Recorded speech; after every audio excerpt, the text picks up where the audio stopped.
Egg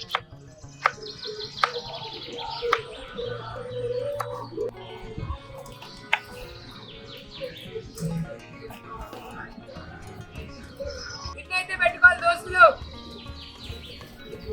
నూనె అయితే పోసుకోవాలి దోస్తులు, ఒక చెంచా జీలకర్ర అయితే వేసుకోవాలి దోస్తులు, మిర్చి అయితే వేసుకోవాలి దోస్తులు, కోసి పెట్టుకున్న ఉల్లిగడ్డలు అయితే వేసుకోవాలి దోస్తులు. ఉల్లిగడ్డలు అయితే గోల్డెన్ కలర్ వచ్చేంత వరకు కలుపుకోవాలి దోస్తులు. కడిగి పెట్టుకున్న చికెన్ అయితే వేసుకోవాలి దోస్తులు. ఒకసారి కలుపుకోవాలి మొత్తాన్ని చికెన్. 2 చెంచాల కారం అయితే వేసుకోవాలి దోస్తులు.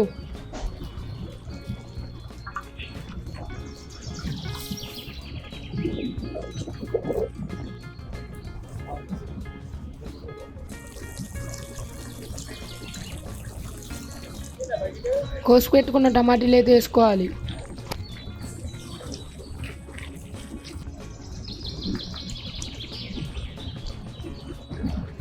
ఇంట్లో నూరు పెట్టుకున్న అల్లం ముద్దనైతే వేసుకోవాలి దోస్తులు.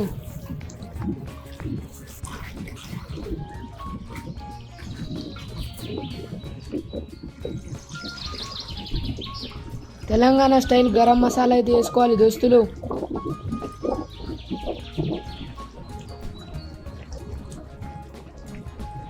తరిగి పెట్టుకున్న కొత్తిమీరని అయితే వేసుకోవాలి.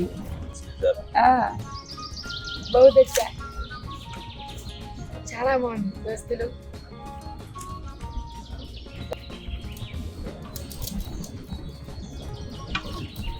దోస్తులు చికెన్ కర్రీ అయితే చాలా బాగుంది, మీరు కూడా ట్రై చేయండి. ముక్క కూడా మంచిగా ఉడికింది, మీరు కూడా ట్రై చేయండి ఇంట్లో నెక్స్ట్. చాలా బాగుంది దోస్తులు చికెన్ అయితే, మీరు కూడా ఒకసారి ట్రై చేయండి.